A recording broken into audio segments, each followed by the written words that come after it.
Lapo, jus lapo. Tembak-tembakan iki, jus. Oh, iki perjuangan ini. Ono tet jus. Londo. Londo kampung. Dev ya, Dev.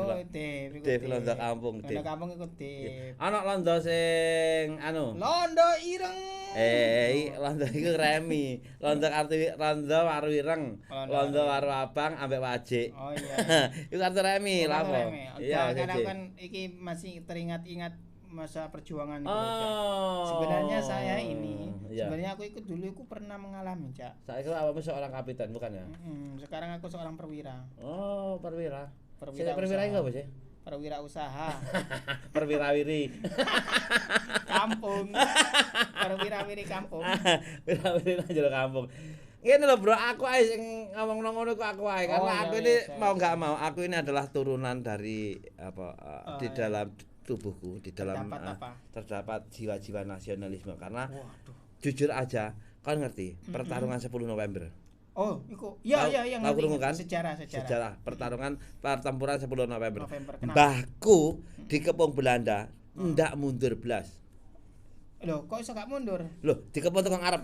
Keren. Samping kiri, samping kanan. Gak mundur. Waduh, hebat berarti. Iya, gak mundur blas. Nasional ini yo. Iya, gak mundur blas ya. Tanpa ragu, tanpa takut menghadapi. Ya takut. Tapi gak mundur itu loh. Tapi gak mundur. Kenapa gak mundur? Lamburina tembok mundur ya, Pak.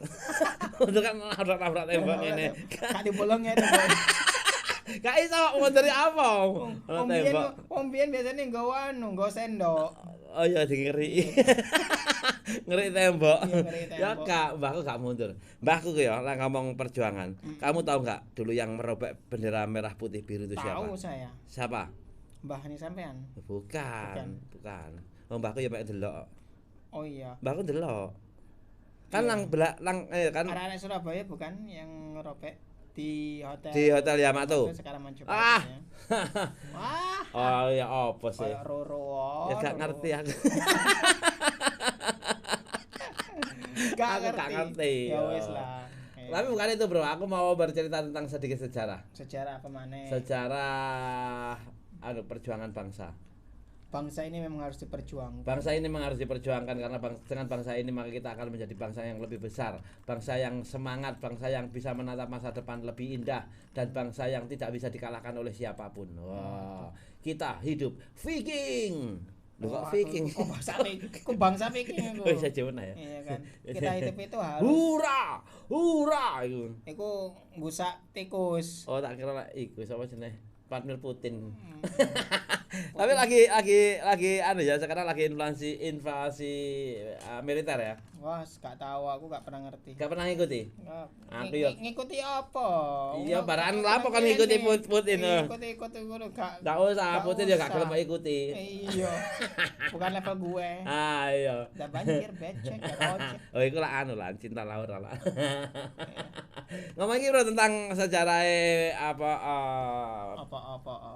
pahlawan dari Belanda yang masuk ke Indonesia. Waduh, pahlawan dari Belanda masuk ke Indonesia. Maksudnya orang Indonesia orang Belanda asli. Masuk asli Dutch kolonial. Waduh. Orang Belanda masuk ke Indonesia terus kemudian keluar lagi. Kan sudah masuk. Lalu masuk enggak keluar terus apa? Berarti dia termasuk munafik, Cak. Kenapa? Masuk keluar lagi. Lah kan kayak masuk tak ada keluar ya apa yo? Ya emang harus gitu, sudah masuk ya keluar lagi, masuk lagi, keluar. Lebu metu ngono lho, enak rek. Oh, jadi dia ini posisinya orang asli Belanda. Belanda yang kemudian keluar dari Belanda memperjuangkan Indonesia. Lalu masuk ke Indonesia. Ngono. Ceritane ngono, Bro. Oh, berarti termasuk murtad dia ya? Ya, iya sih. Murtad. Bagi sana ya, bagi Belanda ya. Orang murtad. Iya ya. Kalau bagi kita kan nambah baru nih. Personel baru ya. Personel baru nih. Ada apa sih dengan orang Belanda? Oke, tak ceritain ya. Ceritain apa? Ya wong Belanda iki mau lho. Iya. Oke.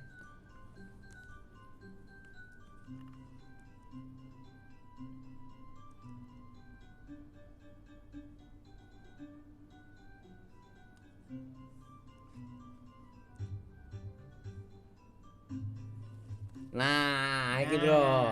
Ini dimulai dari tanggal 1 April 1977. 1977. Wah, kurang lahir rek. Aku sama wis lahir ora. Aku tahu ya kurang lah 77.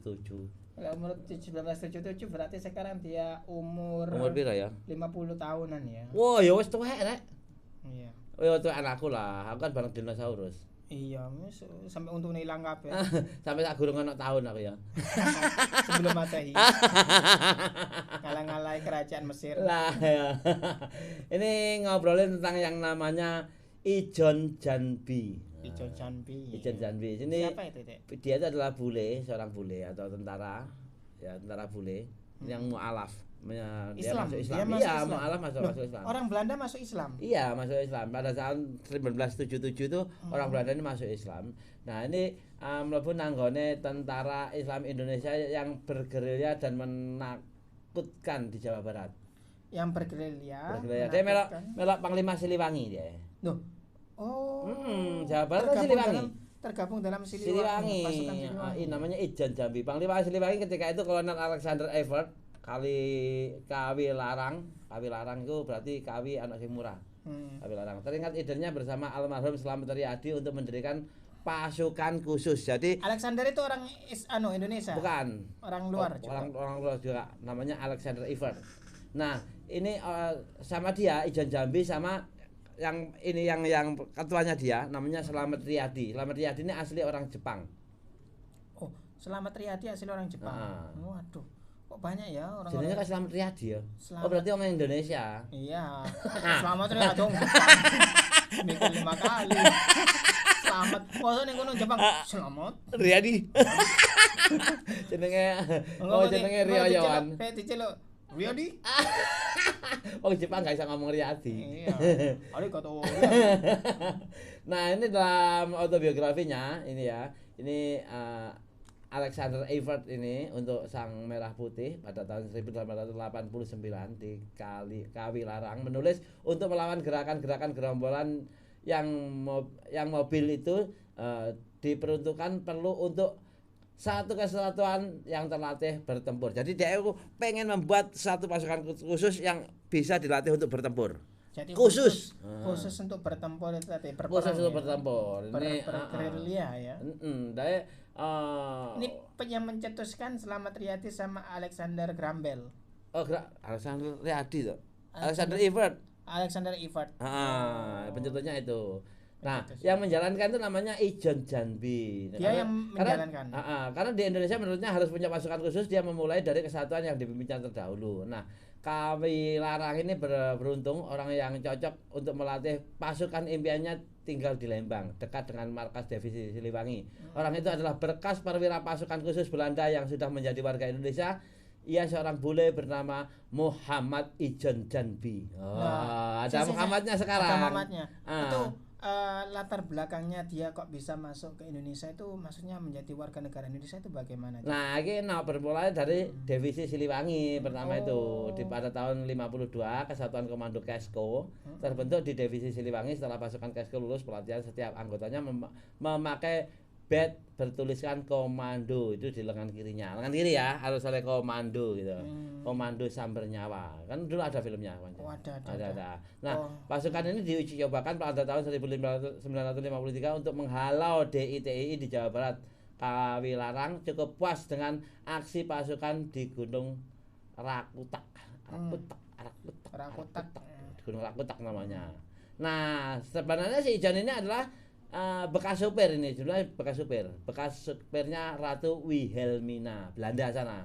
Iya. Jadi menurut catatan Ken Boy dalam Kopassus Inside Indonesia Special Force, Rakus Bernardus Visser adalah seorang Belanda yang lahir pada tahun 1915 sebagai anak petani bunga tulip. Sukses selepas kuliah, Visser muda membantu ayahnya berjualan bola lampu di London. Jadi dodolan lampu. Oh alah. Iya.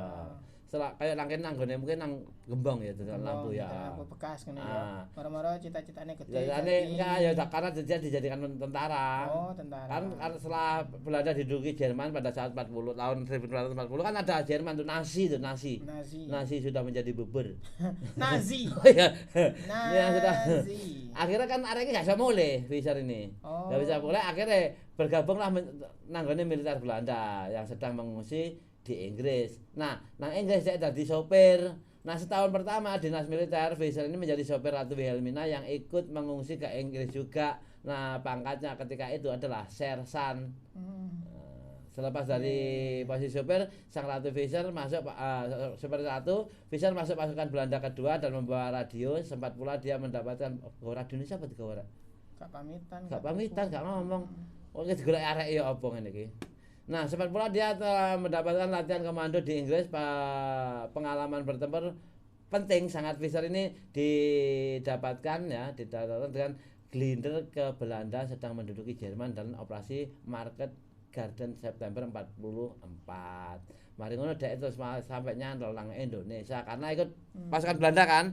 Pasukan Belanda karena Belanda dulu juga ada pertempuran di Indonesia. Arek iki bablas nang kene diperbantukan. Nah, di tahun 45 dia mendapat promosi pangkat letnan dimasukkan ke sekolah pasukan para di India, di sekolah nang India, sekolah perang. Setelah Jepang kalah, Fischer masuk ke Indonesia sebagai pasukan khusus Belanda pada Maret 46. Nah, mari sekolah nang Belanda India, ditekek nang Indonesia tahun 46. Atas kemampuannya dia memimpin School for Applied Van Para namanya angel ya di Jayapura sana. Jayapura tahu Jayapura? Jayapura tahu enggak? Tahu lah. Mana? Papua. Oh, ngerti ya? Nah, aku kapan pernah merono, Cak? Online dia menempati bangunan bekas rumah di Amerika rumah sakit Amerika. Dia menemani nang bekas rumah sakit Nah, pada April 77 tempat pelatihannya di sana. Terus akhirnya latihan kono sampai ke Jogja. Oh. Iya, Jogja. Tahu pertarungan Jogja ya? Iya, 6 jam di Jogja. 6 jam. Mbahku, kakekku. Heeh. 6 jam di Jogja. Berangkat dari Surabaya. 6 jam. Rono kesasar. Gak sudah perang kan kesasar. Gak balik ya. Kesasar ya gak akhirnya mulai. Oh, 6 jam di Jogja. Akhirnya tibane mbahku kesasar 7 jam. Yo telat sak jam. Akhirnya kasih mulai telat sak jam. Gak mati. Telat sak jam rek ngono, sak jam mulai nah. Dia juga menikahi perempuan Sunda dan memakai nama Islam Muhammad Ijon Jambi. Iki rabi mbek wong Indonesia. Jadi daerah mbek wong Sunda. Nah, kemudian tinggal di Jogja pada tanggal 1 April 1977. Nah, iki umur saiki 42 tahun. Masih ada orangnya ya, Cak ya? Ada. Tinggal pertama ini dikatakan di Jogja tahun 2017. Tanggal 2017 iku saya umur 42. Dia itu Ijon masih ada. Baca artikel terkait sejarah Ijon ini dituliskan menarik. Nah, Ijon ini sing mendirikan Kopassus ambek arek tentara loro mau lho. Heeh. Nah, iku yang mendirikan Kopassus itu. Oh, Ijon iya. Namanya itu Rochus Bernardus Fischer. Nah, kita jenenge Ijon Jambi. Ya, ngono namanya. Dan istrinya adalah Ibu Suyatni. Ibu Suyatni itu istrinya Ijon Jambi itu asli orang Bandung, orang Bandung. Asli orang Bandung. Orang Bandung. Jadi tapi Ijon ini sudah meninggal apa gimana aja? Enggak tahu ditinggal apa meninggal enggak tahu. Kalau di kan berarti dia yang menjadi objeknya. Kalau berarti yang dia adalah subjeknya kan loh ya. Iya. Ini ditinggal apa meninggal? Kelihatannya ketinggal. Kalau ketinggal juga beda lagi ketinggal. Ketinggal, meninggal, ditinggal. Ketinggalan mana? Masih belum ada informasinya, belum ada. Berarti ya anggap aja masih ada lah. Oh, seumur sakmene ya, Bro. Paling saiki sekitar 50 lebih lah, 60-an lah ya. Sudah meninggal katanya. Sudah meninggal Ijon Jambi ini. Iya, makamnya di kok ada tulisannya kok. Ya. Makam Ijon Jambi. Ada Bro makamnya Bro. Iya, di Batu Jajar. Batu Jajar ya, Jawa Barat Batu Jajar itu. Bukan orang Indonesia pun beliau masih ini sama orang Indonesia, masih apa ya sempat aku orang Indonesia, aku cinta tanah air ngono. Bayangkan loh orang luar negeri aja, orang Belanda aja cinta Indonesia, masa kalau kita orang Indonesia, masa kita orang Indonesia nggak cinta Belanda? Gitu ya. Cinta sekali. Jadi cintanya cuma sekali, tak 2 kali ya enggak. Jadi danjen atau apa danjen itu ya? Danjen ya. Jadi yang pernah di beliau ini awal mula perintis Kopassus. Ya sama tadi loh, siapa tadi? Si cara latihannya bagaimana? Apakah dia mempunyai cara tersendiri atau mengikuti dari apa yang dia alami atau bagaimana? Ya kan dia sekolah di India tuh, Bro. Sekolah untuk untuk sekolah berperang, sekolah mempertahankan bangsa. Itu kan sekolahnya di India sebelum masuk ke Indonesia kan. Tahun 57 itu dia di India sekolah, Bro. Awalnya dia dodolan lampu. Dodolan lampu nang pinggir jalan. Nah, ternyata di Belanda sana sudah diduduki sama Jerman. Dak iso mulih deh. Akhirnya melok pasukan Belanda, ngono lho, Bro. Melok pasukan Belanda tarung nang nggone Inggris. Lah di Inggris sana dia jadi mendapat kehormatan untuk menjadi sopirnya Ratu Wilhelmina itu. Inggris Belanda ya? Iya, Wilhelmina ya kan? Wilhelmina. Nah, akhirnya setelah dari Wilhelmina dia ikut ekspansi disekolahkan dulu di India. Untuk mengikuti pelatihan di India gitu. Setelah dari India dia ke Indonesia tahun 1957 apa ya? Iya. Nah, 57 ke Indonesia. Ya iku akhirnya wis kok rasa-rasanya kok enak dadi wong Indonesia ya. Ngono. Melok lah dek nang Indonesia. Gitu. Hebat ya. Iya. Berarti memang hidup ini tidak ada yang bisa mengetahui ya, apakah kita hidup atau enggak gitu ya. Maksudnya perjalanannya. Lah kuwi apa? Enggak tepat belas mulu. Lu jarene hidup kita enggak ada yang ketahui apakah kita hidup enggak. Akan enggak ero, Bro. Iya, maksudnya itu perjalanan. Perjalanan.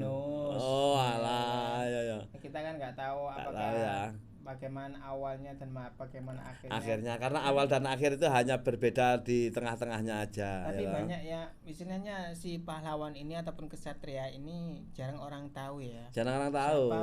Pendiri Kopassus ternyata Ijen Janbi namanya. Dan itu bukan orang Indonesia ya. Kan gak familiar ya. Namanya enggak aneh ya namanya ya. Tapi itu luar biasa sekali untuk pengorbanannya dan juga luar biasa. Dia tuh berkorban sampai berkorbannya dia tuh rela mutus sampai pacare sing nang kono terus rabi mbek wong kene. Masyaallah. Mungkin enak memang gini ya. Enak, maksudnya kita bisa ada rasa perjuangan kepada orang lain. Allah iso ae. Mosok ngono. Iya, salah satu manfaatnya adalah mengumandangkan azan. Ya saya ayatan ya. Saya ayatan ya, dan mualaf ya. Muhammad Ijen Jambi. Iya, telur sudah waktunya azan zuhur ya. Azan zuhur untuk Anda untuk wilayah Surabaya dan sekitarnya.